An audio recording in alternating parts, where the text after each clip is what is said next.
Chicken pizza अगर आपको बनाना मुश्किल लगता है तो मेरी इस रेसिपी को फॉलो करें। यकीन करें, अगर आप बाज़ार से पिज़्ज़ा ख़रीदते हैं ना, बाज़ार से ख़रीदना छोड़ देंगे। बिस्मिल्लाहिर्रहमानिर्रहीम। अस्सलाम वालेकुम। खुश रहें, आबाद रहें, जहाँ भी रहें हैप्पी रहें और हेल्दी रहें। तो मैं हूँ फ़ाइज़ा और वेलकम करती हूँ आपको चटपटे पकवान में। आज बनाएंगे जी चिकन पिज़्ज़ा, वो भी विदाउट ओवन और विदाउट चीज़। जी हाँ, विदाउट चीज़ ये पिज़्ज़ा इतना टेस्टी बनेगा कि आप बिलीव ही नहीं करेंगे कि ये पिज़्ज़ा हमने घर में बनाया है, और वो भी विदाउट ओवन। तो रेसिपी को एंड तक देखें। रेसिपी अच्छी लगे लाइक कर दें और चटपटे पकवान को सब्सक्राइब भी कर लें। तो चलें जी, जल्दी से रेसिपी स्टार्ट कर लेते हैं। सबसे पहले तो मैं डो बनाऊंगी, जिसके लिए लिया है मैंने 2 कप के बराबर मैदा। अब ये मैदा अगर ग्राम्स में देखें तो 250 ग्राम है। इसमें डालेंगे 1 टीस्पून नमक, 1 टेबल स्पून इसमें शामिल करेंगे चीनी का, और इसके अलावा 1 टीस्पून ही इसमें डालूंगी मैं ईस्ट। ड्राई ईस्ट है, इंस्टेंट ईस्ट है, हर जगह से इजीली मिल जाती है। ये डाल दें और अब इसको गूंदेंगे नीम गरम दूध से। अगर आप इसमें मिल्क पाउडर डालें ना तो 2 टेबल स्पून मिल्क पाउडर भी डाल सकते हैं, मगर फिर आप इसको पानी से गूंदें। मैं दूध से गूंद रही हूँ, जिससे बहुत ही क्रीमी टेस्ट आएगा। तो दूध आपने नीम गरम ही लेना है और थोड़ा थोड़ा करके शामिल करते रहें और सारे आटे को, मैदे को इकट्ठा कर लें। पूरे मैदे को वेल कंबाइन करने में मुझे पूरा 1 कप दूध का लग चुका है। और अब मैंने ले लिया है 3 टेबलस्पून कुकिंग ऑयल। आप मक्खन का भी इस्तेमाल कर सकते हैं। 2 टेबलस्पून डालें और देखिए मुक्की लगाकर 4 से 5 मिनट के लिए गूंद लें, ताकि ये अच्छी स्मूथ सी डो बन जाए। जितना अच्छे से गूंदेंगे पिज़्ज़ा उतना ही सॉफ्ट और मज़े का तैयार होगा। 3 से 4 मिनट के बाद बोल में डालें थोड़ा सा ऑयल और अपनी डो को अच्छे तरीके से ग्रीस कर लें, ताकि इस पर पापड़ी ना जमे, क्योंकि हमने इसको कवर लगाकर छोड़ देना है तकरीबन 2 से ढाई घंटे के लिए। क्योंकि सर्दियां हैं, अब इतना टाइम तो लगेगा। अगर गर्मियां हों तो सिर्फ 45 मिनट में ही डो अच्छे से फूल कर तैयार हो जाती है। चिकन की टॉपिंग बनाने के लिए मैंने लिया है चिकन 100 ग्राम या 1 कप के करीब, और इसको क्यूब्स कटिंग में काट लिया है। चलें जी, अब इसकी मैरिनेशन करेंगे, जिसके लिए मैं लूँगी 5 टेबलस्पून दही के। इसके अलावा इसमें शामिल कर दूँगी अदरक और लहसुन का पेस्ट 1 टीस्पून। धनिया पाउडर डालेंगे तकरीबन हाफ टी स्पून ही इसमें डालूँगी मोटा कुटा हुआ ज़ीरा। इसके अलावा मैं शामिल करूंगी इसमें काली मिर्च का पाउडर 1/4 टीस्पून। आप इसमें शामिल कर दें चिली फ्लेक्स 1/4 टीस्पून। इसके अलावा मैं डालूंगी इसमें नमक। मेरे पास है नमक तकरीबन हाफ टी स्पून, आप अपने टेस्ट के मुताबिक डालें। और कश्मीरी लाल मिर्च हाफ टी स्पून। सब चीज़ों को अच्छे तरीके से मिक्स करें और 10 मिनट के लिए छोड़ दें, क्योंकि चिकन में अच्छा सा टेस्ट आएगा। वैसे आप इसको एज इट इज़ ही बना सकते हैं अगर आप मैरिनेशन। तकरीबन 10 मिनट के बाद एक फ्राइंग पैन में लूँगी मैं तकरीबन 1 से 2 टेबलस्पून कुकिंग ऑयल, और मैरिनेट किया हुआ चिकन इसमें शामिल कर देंगे। अब मज़ीद इसमें कुछ भी डालने की ज़रूरत नहीं है। ये चिकन कोई इतना चटपटा और मज़े का बनेगा ना, यकीन करें बाज़ार से भी ऐसा पिज़्ज़ा आपको नहीं मिलेगा। तो मिक्स करेंगे चिकन को, और जैसे जैसे मिक्स करते रहेंगे आप देखेंगे कि दही और चिकन ने पानी रिलीज़ कर दिया है। बस जी, इसी दही के पानी में ही चिकन गल जाएगा, सॉफ्ट हो जाएगा। मज़ीद इसमें पानी ना डालें। इसको भून लें जब तक कि पानी अच्छे से ड्राई ना हो जाए और मसाला बोटियों पर चिपक ना जाए। जैसे ही आप लोग देखें कि किनारों से ऑयल रिलीज़ हो गया और चिकन गल गया, फ्लेम को ऑफ कर दें। बेहतरीन सी चिकन की टॉपिंग तैयार है। चलते हैं वाइट सॉस की तरफ।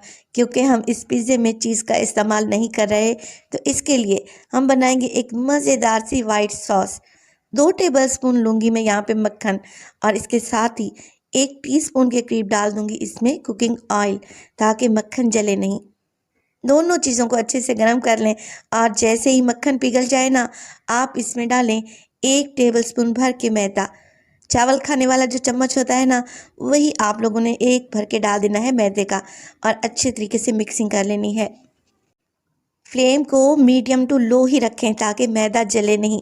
सिर्फ 1 से 1.5 मिनट के लिए ही मैदे को भूनें, ताकि इसमें से अच्छी सी खुशबू आने लगे। मैदे को कोई कलर नहीं देंगे। तकरीबन 1 मिनट के बाद ही मैं इसमें शामिल कर दूंगी दूध, जो कि मेरे पास है 200 ml या फिर एक बड़ा कप। थोड़ा थोड़ा करके दूध शामिल करते रहें और स्पैचुला की मदद से मुसलसल मिक्स करते रहें ताकि मैदे की गुठलियाँ ना बने।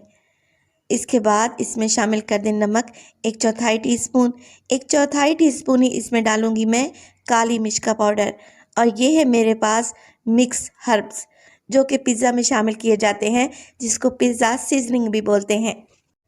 तो पिज़्ज़ा सीजनिंग से अच्छी खुशबू आती है। ये नहीं है आप लोगों के पास तो कोई इशू नहीं है, इसे स्किप कर दें और मुसलसल मीडियम टू लो फ्लेम पे मिक्सिंग करें। 1 से 2 मिनट ही आप मिक्स करेंगे तो देखेंगे ये सॉस गाढ़ा होना शुरू हो चुकी है। एक मीडियम कंसिस्टेंसी में ये सॉस आ जाए तो फ्लेम को ऑफ कर दें, क्योंकि ये वाइट सॉस ठंडा होने के बाद मज़ीद गाढ़ी होगी। चलें जी, अब आ जाते हैं अपनी पिज़्ज़ा डो की तरफ। रेसिपी स्टेज पर ज़रा सी भी अच्छी लग रही हो, रेसिपी को लाइक कर दिया करें और चटपटे पकवान को सब्सक्राइब भी कर लें। माशाल्लाह से डो कितने अच्छे से फूल चुकी है और आप ये जाली देख रहे हैं, ये एक परफेक्ट डो की निशानी है। एक दफ़ा दोबारा से इसे गूंद लेंगे और 2 हिस्सों में डिवाइड कर देंगे, क्योंकि जो क्वांटिटी मैंने आपको बताई है ना, उससे मीडियम साइज़ के आपके 2 पिज़्ज़ा ईज़िली तैयार हो जाएंगे। काउंटर पर हल्का सा मैदा डस्ट करें और पेड़े को आप लोगों ने हाथों की मदद से हल्का सा चपटा कर लेना है और फिर बेलन की मदद से बेल लें, या फिर आपके पिज़्ज़ा पैन का जितना साइज़ है उस हिसाब से बेलें। मेरे पास पिज़्ज़ा पैन का साइज़ है 9 इंच के बराबर, तो मैं उसी हिसाब से रोटी बेल लूँगी। और यहाँ पर रोटी की थिकनेस को आप चेक कर लें। चलें जी, एक पिज़्ज़ा पैन ले लें। मैं यहाँ पर घर वाली थाली इस्तेमाल कर रही हूँ स्टील की। अगर ये नहीं है, पिज़्ज़ा पैन नहीं है आप लोगों के पास, तो घर में स्टील की कोई भी प्लेट ले सकते हैं, कोई इशू नहीं है।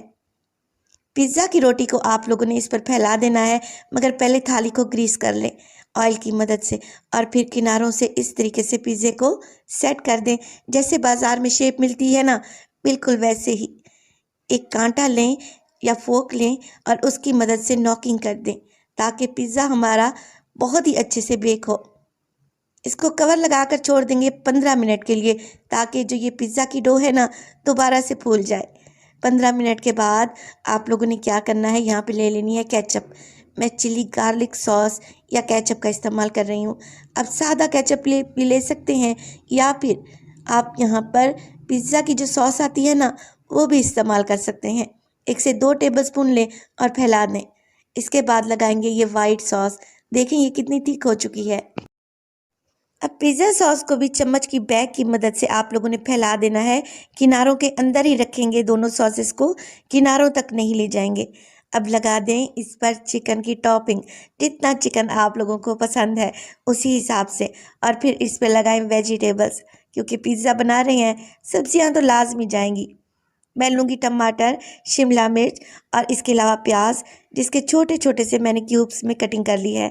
और कुछ मैं इस पर डालूँगी ब्लैक ऑलिव्स भी। बेहतरीन सी ये रेसिपी है। अगर आप लोग पिज़्ज़ा की रेसिपी को घर में ट्राई करना चाहते हैं ना, तो मेरी इस रेसिपी को ज़रूर बनाइएगा। बहुत ही मज़े का और बेहद यूनिक सा ये पिज़्ज़ा तैयार होगा इंशाल्लाह ताला। यहाँ पर पिज़्ज़ा की टॉपिंग कंप्लीट हो चुकी है। एक पतीली को मैंने पहले ही गर्म करने रख दिया था, तकरीबन 10 मिनट के लिए। और अब ये पतीली गर्म हो चुकी है, तो इसके नीचे रखा है मैंने एक स्टैंड और इस पर लगा देंगे पिज़्ज़ा और कवर लगाकर इसे 25 से 30 मिनट के लिए बिल्कुल लो फ्लेम पे इसको बेक करेंगे।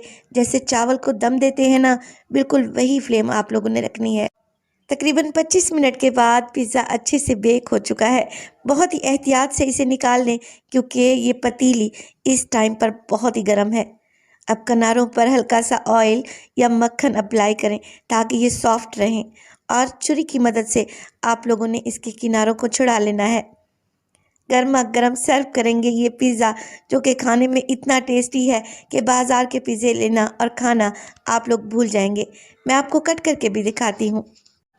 अगर मार्केट से हम चिकन पिज़्ज़ा ऑर्डर करते हैं तो तकरीबन 1000-1,500 का पड़ता है, मगर घर में ये रेसिपी बहुत ही मुनासिब कीमत पर पड़ती है और बनाना भी बहुत ही आसान है।